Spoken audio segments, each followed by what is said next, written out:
His Excellency, Mr. Viliami Tautangi, Deputy Prime Minister and Minister of Health of Tonga. Your Excellency, Mr. Viliami Tautangi, you have the floor. Thank you, Madam President, Excellencies, ladies and gentlemen.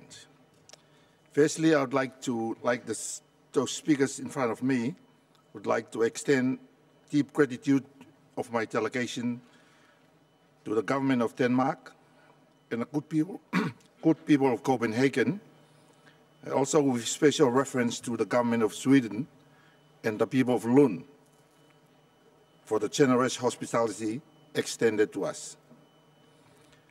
Tonga wishes to associate itself with earlier statement on behalf of OASIS.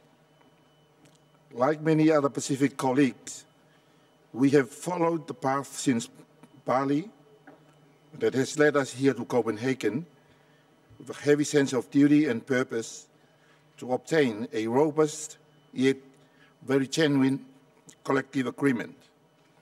An agreement that properly addresses the profound concerns that parties like Tonga and their people have about the undisputed existential threat that climate change represents.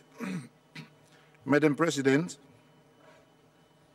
those negotiations have been about more than the signs of Annex 1 reductions, global emissions peak years, or the reduction of long-term global temperature to well below 1.5 degrees Celsius above pre-industrial levels. These negotiations have been about more than what enduring legal form such an agreement should take out of Copenhagen, whether a strengthened Kyoto Protocol and a new legal instrument altogether to further advance the implementation of the Convention. But really the bottom line is that what these negotiations have been is about the future of our people, the preservation of our culture, and the dignity of our unique identity. Madam President, we need a comprehensive global agreement, and we have to get this tomorrow. We may be the leaders of many nation states in the world, but we share a global constituency, one whose high expectations of our leadership and its legacy for future generations must be assured by the strength and quality of our actions here this week. It is a moral imperative. Madam President, one of the actions we have taken domestically in my home country has been a national renewable energy roadmap.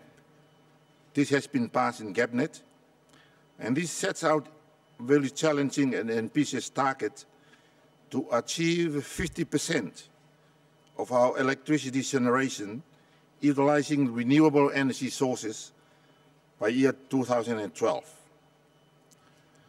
We appreciate that we cannot undertake such an initiative on our own, and so we have begun the necessary consultations and work with our interested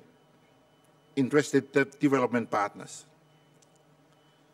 And such initiatives can only be succeeded with significant technological as well as new, predictable and considerable financial resources for such adaptation and mitigation measures.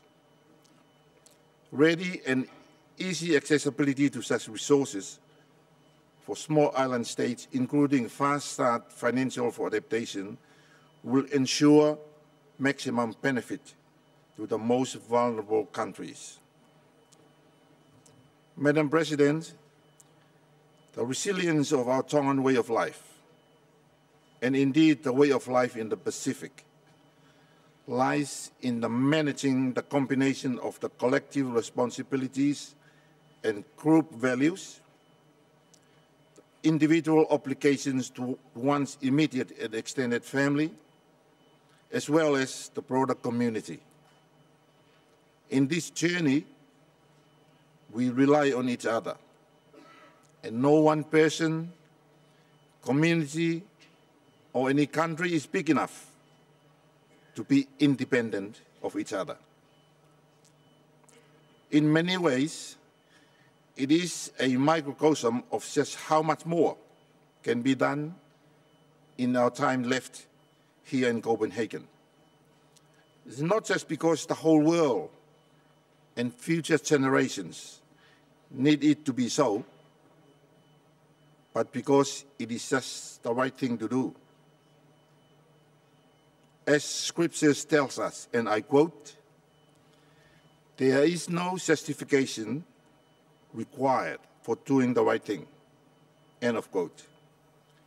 And for all of us, this is our time in history, our collective opportunity to do precisely just that.